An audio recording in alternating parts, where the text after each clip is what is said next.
నమస్తే.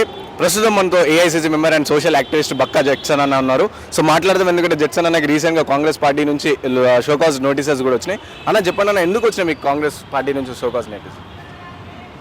ఇప్పుడు మనం కొన్ని కన్స్ట్రక్టివ్గా కాంగ్రెస్ పార్టీ చేసిన వాగ్దానాల గురించి అవి నెరవేర్చాలని అన్నాం. ఈ 100 రోజులల్లా రిటైర్మెంట్ ఎంప్లాయీస్ని ఇమీడియట్గా తీసేస్తామన్నాం. 1038 మందిని ట్రేస్ అవుట్ చేసినాం. ఇవాళ ఒక్కరిని కూడా తీయలేదు. ఇంకొకటి ఏంటంటే మనము 25,000 డిఎస్సి మెగా డిఎస్సి అన్నాం. అవి ఫుల్ ఫ్లెడ్జ్గా ఇవ్వలేదు. అనేకమైన అంశాలు ఈరోజు ధరణి ఎత్తేస్తామన్నాం. ధరణిలో ఉన్నటువంటి నవీన్ మిత్తలు మీ దగ్గరనే ఉండు, సందీప్ కుమార్ సుల్తానియా ఉన్నాడు. ఈరోజు ఒకటి భయంకరంగా ఏం వక్రీకరిస్తుందంటే 4 లక్షల సిమ్లు కొన్నది విద్యాసాగర్ రెడ్డి అనేటోడు కొన్నాడు. ఆయన ఇప్పుడు శ్రీనిధిలో ఉన్నాడు. ఆయన ఇంకా ప్రభుత్వ ఎండీగానే ఉన్నాడు. వాళ్ళ తమ్ముడు ముఖ్యమంత్రి దగ్గర సెక్రటరీగా ఉన్నాడు అని అంటే దాన్ని వేరే తిరిగి రాస్తారు. కానీ ముఖ్యమంత్రి గారి దగ్గర చంద్రశేఖర్ రెడ్డి అయితే ఉండు.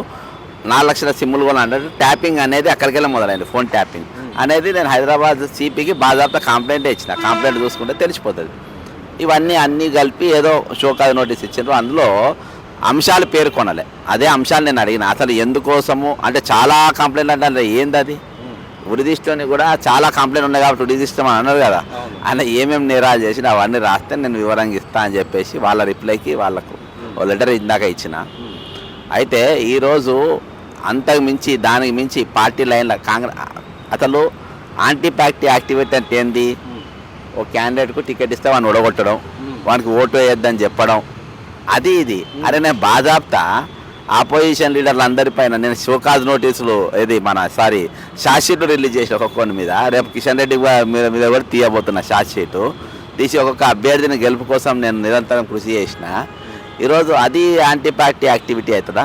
Party activity anti party activity అంటే ఏదో నాకు అర్థం కాలే. ఈరోజు అది కరెక్ట్ అంశం పెట్టకుండా ఏదో ఈగోకు పోయి నేనేమైనా నామినేటెడ్ పోస్ట్ అడిగినా, నేనేమైనా టికెట్ అడిగినా, ఏమైనా గుర్తింపు ఇవ్వమని అడిగినా, నేనేం అడగలే కానీ దగ్గర రాలే కానీ నేను మరి నాకు షోకాజ్ నోటీసు చెక్కది. సరే అది ఏమున్నా కానీ అది దాని అంశాలు బరాబర్ లేవు, అంశాలే అడగనికని వచ్చిన. సో అన్న, ఇది షోకాజ్ నోటీస్కి సంబంధించిన రిప్లై ఇచ్చారు. సో ప్రస్తుతం కాంగ్రెస్ అధికారంలోకి వచ్చి 115 రోజులు అయిపోతుంది. సో ఎట్లా ప్రజలు అంటే సంతోషంగా ఉన్నారనుకుంటురా మీరు? షోకాజ్ నోటీస్కు నేను రిప్లై ఇవ్వలేదు. షోకాజ్ నోట్లో ఉన్న అంశాలు ఏందో అడిగిన నేను. అది నంబర్ 1. నంబర్ 2 ఏందనంటే ఈరోజు నేను చెప్తున్నా కదా, ఇప్పుడు 46వ జీవో కొట్టేమందాం అందులో. ఈరోజు కాంగ్రెస్ పార్టీ అధికారంలోకి వచ్చిందంటే ఇంకా చాలామంది నాయకులకు కొంచెం కన్ఫ్యూజన్ ఉన్నది. అంటే బయట వాళ్ళు చేయబట్టే కాంగ్రెస్ పార్టీ అధికారంలోకి వచ్చిండ్రు అని చెప్పి కొంతమంది అనుకుంటున్నారు. కానీ బయట వాళ్ళు కాంగ్రెస్ పార్టీ అధికారంలోకి వస్తుందని తెలిసినాక కాంగ్రెస్ పార్టీలోకి వచ్చిండ్రు. అందులో ముఖ్యంగా రాహుల్ గాంధీ గారి భారత్ జోడో యాత్ర ప్రభావం కర్ణాటక మీద పడ్డది. కర్ణాటకలో కాంగ్రెస్ పార్టీ అధికారంలోకి వచ్చినాక ఆ వేవ్ సేపు రాహుల్ గాంధీ భారత్ జోడో యాత్ర, మా అటువంటి వాళ్ళ పోరాటాలు ఇవన్నీ చూసి అధికారంలోకి వచ్చినాక ఈ పార్టీ ఇదే గెలిచినట్టుండగా అందరికీ వచ్చిండ్రు. లేదా బీజేపీ పోదాం, అటు పోదామా ఇటు పోదామని చాలా రోజులు తటస్థంగా ఉన్నోళ్ళు. కానీ ఈరోజు మెయిన్గా గెలవడానికి ఉద్యోగులు ఈరోజు ఉద్యోగులు వాళ్ళు ప్రజాస్వామ్యబద్ధంగా పనిచేయలేని పరిస్థితి, వాళ్ళని బానిసలు లెక్క చూసిండ్రు, ప్రశ్నించే తత్వం లేకుండా పోయింది. ఇంకా సంఘాలు కూడా శ్రీనివాస్ గౌడ్ టీఎన్జెస్ శ్రీనివాసరావు గౌడ్ నాయకత్వంలో ఉన్నటువంటి సంఘం అంతా కంప్లీట్ బానిసల లెక్క వాళ్ళకు పనిచేసింది.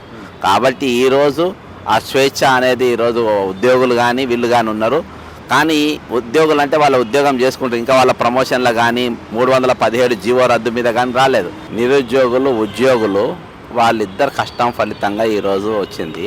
అదే ఇప్పుడు 46వ జీవో కానిస్టేబుల్ది కొట్టేయడం కానీ, లేకుంటే నియామకాల తరపున క్యాలెండర్ రిలీజింగ్ కానీ, అంతేకాకుండా ప్రతి డిపార్ట్మెంట్తోని ఖాళీల పైన చేయాలని కానీ, అంటే వాళ్ళ రోల్ అనేది మనం పూర్తి చేయాలనేది ఒకటి. ఇది ఇవన్నీ సబ్జెక్ట్స్ మనము మాట్లాడుతున్న వల్ల ఈరోజు షోకాజ్ నోటీస్ ఇవ్వడం జరిగింది. షోకాజ్ నోటీస్ వల్ల నాకు నాకు పెద్దగా ఇదేం లేదు. నాకు ఏమైనా ఆశ ఉండి ఇది కోరికలు ఉండి నాకు ఇది కావాలి అది కావాలంటే ఇది. అందుకనే రేపు అన్ని అంశాలపైన గట్టిగా కొట్టాలనే ఉద్దేశంతోనే ఈరోజు వరంగల్, నల్గొండ, ఖమ్మం ఎమ్మెల్సీగా నిలవడానికి కూడా ప్రిపేర్ అవ్వడం జరుగుతుంది. సరే ఏదేమైనప్పటికీ కాంగ్రెస్ పార్టీ వాళ్ళు షోకాజ్ నోటీసులు ఇచ్చుకున్నా, వాళ్ళు ఏం చేసుకున్నా, నన్ను సస్పెండ్ చేసుకున్నా నేను ఎప్పుడు కాంగ్రెస్ వాదిగానే ఉంటా. కానీ నేను ఈరోజు కండువాలుగా మార్చేటోళ్ళకు ఉన్న విలువ ఒకటే కండువా కింద ఉన్నోనికి ఆ విలువ లేదనేది స్పష్టంగా కనబడుతుంది. ఇంకోటి అన్న, నిన్న మేము ఉస్మాన్ యూనివర్సిటీకి వెళ్ళి కొంత స్టూడెంట్స్కి అడిగినామంటే కాంగ్రెస్ పార్టీ పరిపాలన ఎలా ఉంది అంటారు. బీఆర్ఎస్ నాయకులు వద్దనుకొని మేము కాంగ్రెస్ కోటేసినాం, గెలిపించుకున్నాం. కానీ ఇప్పుడు బీఆర్ఎస్ నాయకులనే కాంగ్రెస్ పార్టీ చేర్చుకుంటారు అండ్ మైనస్ అవుతుందని చెప్పేసి స్టూడెంట్స్ అంటున్న విషయంతో అసలు నాకు ఎవరు చేరిక కూడా అవసరం లేదంటున్నా. ఇన్నర్దాకా కేశవరావు అనేటోడు ఇక్కడ పీసీసీ అధ్యక్షుడిని చేసిండ్రు, సిడబ్ల్యూసీ మెంబర్ని చేసిండ్రు. ఏళ్ళపైన ఎందుకు చేర్చుకోవాలండి ఆయనను? ఏం అవసరం చెప్పండి? వాళ్ళు ఎవరు లేనప్పుడే మన కాంగ్రెస్ పార్టీ అధికారంలో మనం వచ్చినాం. వాళ్ళందరం చేర్చుకోవాల్సిన అవసరం. కడియం సీఆర్ ఫక్త్ మొన్న ప్రభుత్వాన్ని కూలిపోతే కాంగ్రెస్ పార్టీ కూలగొడతామని తీసుకోవాల్సిన అవసరం ఏమున్నది? వాడిని ఎవడు మొయ్యాలి ఇప్పుడు? వీళ్ళందరినీ పనికి మళ్ళీ చెత్తనంత ఎందుకు తీసుకుంటాను? ఉన్నోనికి అన్నం పెట్టి రాదు, ఉన్నోనికేమో ఎంగిలి ఇస్తరాకేసి వచ్చేటోనికేమో కొత్త ఇస్తరాకేస్తా అంటావు నువ్వు. ఉన్నోనికి పెట్టి రాదు, ఉన్నోని చూసుకోవు నువ్వు. అది చెప్తున్నా కదా, ఇక్కడ బరాబర్ జరుగుతలేదు. ఇది అన్నీ తెలుసు అనుకుంటారు, వీళ్ళకి ఏం తెలియదు. అన్నీ తెలుసు అని అనుకొని చేస్తారబ్బా, కానీ వాస్తవం అంటే ఏం తెలియదు అనేది జనానికి అర్థమైపోయింది. జనం ఏమనుకు తూ అని ఉంచుతుంది చెరికలను చూసినాక, ఉంచుతున్నారు బయట. అర్థమైందా?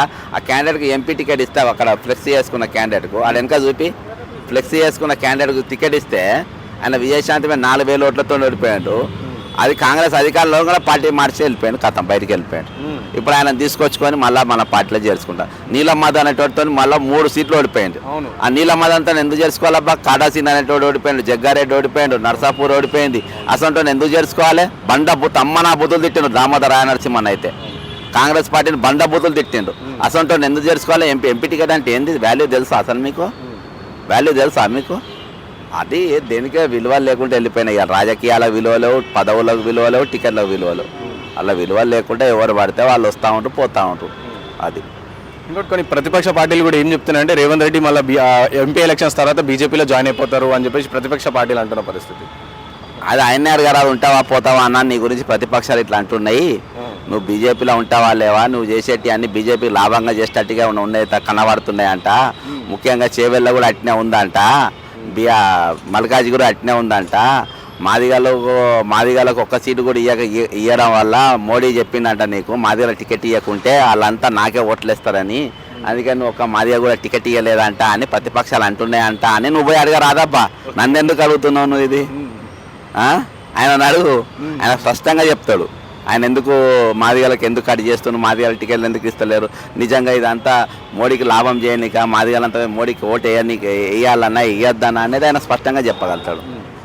ఇంకోటి ఏమన్నా రీసెంట్గా చూసుకుంటే రేవంత్ రెడ్డి గారు ఓపెన్ స్టేట్మెంట్ ఇచ్చారు. ఏంటంటే గతంలో చూసుకుంటేమో పార్టీ మారేటోళ్ళకి రాళ్ళు తీసుకొని కొట్టండి అని చెప్పి ఓపెన్ స్టేట్మెంట్ ఇచ్చారు. మళ్ళీ రీసెంట్గా మేము గేట్లు ఓపెన్ చేస్తే ఇంకా నాయకులు రండి వస్తే రావచ్చు అన్నట్టు చెప్పారు. సో ఇది పార్టీకి మైనస్ అవుతుంది అని చెప్పి చాలా పెద్ద టాక్ నడుస్తుంది. ఇప్పుడు ఆయన కాంగ్రెస్ పార్టీలో పుట్టి కాంగ్రెస్ పార్టీలో పెట్టి కాంగ్రెస్ పార్టీ ఐడియాలజీతో ఉంటే నేను కరెక్ట్ చెప్పేటోని.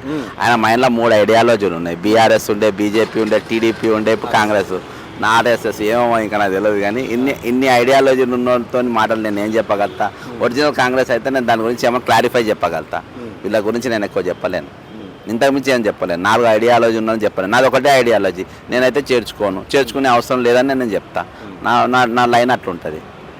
ఇంకోటి బీజేపీ పార్టీ ఈరోజు ప్రెస్ మీట్ పెట్టినప్పుడు ఏం చెప్పిందంటే ఇప్పుడు ఎంపీ ఎలక్షన్స్ అయిపోగానే కాంగ్రెస్ పార్టీ కూలిపోతుంది, కూల్చేస్తాం మేము గట్టి అంటే 5 ఎమ్మెల్యేలు ఎక్కున్నారు, వాళ్ళకి 5 ఎమ్మెల్యేలు మేము తెచ్చుకున్నాం అనుకో ఆ పార్టీ కూలిపోతుంది అని చెప్తున్న పరిస్థితి ఉండాలి. నాకు 5 ఎమ్మెల్యేలు, మరి నీకెన్ని ఎమ్మెల్యేలు తక్కువ? నువ్వు 8 ఉన్నాయి కదా, నువ్వు 8 ఉన్నాయి కదా. 5 ఎమ్మెల్యేలు గురించి కూడా గవర్నమెంట్ ఉండాలి, బీజేపీ వాడు గాడై ఉండాలి. 5 ఇక్కడ 8 సీట్లు ఉన్నోళ్ళు అట్లాంటి 65 సీట్లు ఉన్నోళ్ళు ఏమనాలి? అర్థమైందా? కాంగ్రెస్ పార్టీ 10 సంవత్సరాలు సుస్థిరంగా ఉంటుంది, ఇంకా మంచి చేస్తే ఎక్కువ ఉంటుంది. ఈ చెత్తనంతా చేసుకొని ఇలా మైనస్లకు వచ్చినాం. ఈ చెత్త పార్లమెంట్ ఎన్నికల తర్వాత ఈ పార్లమెంట్ ఎన్నికలు పిసిసి అధ్యక్షునికి రెఫరెండం అబ్బా, మాకు రెఫరెండం కాదు, కార్యకర్త రెఫరెండం కాదు, ఆయన పాలనకు రెఫరెండం, ఆయన నిర్ణయాలకు రెఫరెండం. అర్థమైందా? మాకు రెఫరెండం కాదు. ఇక్కడ మినిమం 10కెళ్ళి 12 సీట్లు మినిమం ఈరోజు అధ్యక్షుని నాయకత్వంలో ఇంత పెద్ద బడా నాయకులు అందరిని చేర్చుకున్నాక ఇది ఖచ్చితంగా రేపు మల్కాజ్గిరి ఎలక్షన్ సొంత సీటు భారీ మెజార్టీతోనే రేవంత్ రెడ్డి గారు గెలవాలి. అది ఆయన గెలిస్తే అక్కడ ముఖ్యమంత్రిగా ఆయన సక్సెస్ అయినట్టు. కాబట్టి ఆయన రిపోర్ట్ అనేది రేపు పార్లమెంట్ ఎలక్షన్, దాని తర్వాత మళ్ళీ మేము పార్టీని ఎట్లా బలంగా చేసుకోవాలో చేసుకుంటాం. సో అన్న ఫైనల్గా చెప్పండి, ఈ పార్లమెంట్ ఎలక్షన్స్లో ఓవరాల్గా ఎన్ని గెలవబోతుంది కాంగ్రెస్? ఎందుకంటే చూసుకున్నాం ఇప్పుడున్న సిచ్యువేషన్లో మ్యాక్సిమం బీజేపీ అని అంటారు. సో కాంగ్రెస్ పార్టీ ఎన్ని గెలవబోతుంది? ఎన్ని వస్తాయని నేను చెప్తే ఇప్పుడు మళ్ళీ నాకు షోకాజ్ నోటీస్ ఇస్తారు. మీరు రేవంత్ రెడ్డి గారిని అడిగింది ఒకటి మాత్రం ఖచ్చితంగా చెప్తా, ఇది మాత్రం రేవంత్ రెడ్డి గారికి రెఫరెండము 100 మార్కుల క్వశ్చన్ మల్కాజ్గిరి అర్థమైందా? ఇంకో 100 మార్కుల సీటు చేవెళ్ళ. ఈ ఆయనకు 2 కళ్ళ సొంటి. అర్థమైందా? తక్కిన మినిమం 10కెళ్ళి 12 సీట్లు తక్కువ గెలిస్తే రేవంత్ రెడ్డి గారు ఒకే ఒక్కడు పాట వేస్తారు కదా, ఉంటే ఉంటుంది కదా వేస్తారు కదా, ఇక పాట కరెక్ట్ అన్నట్టే. ఓకే, అర్థమైందా? Thank you. రైట్.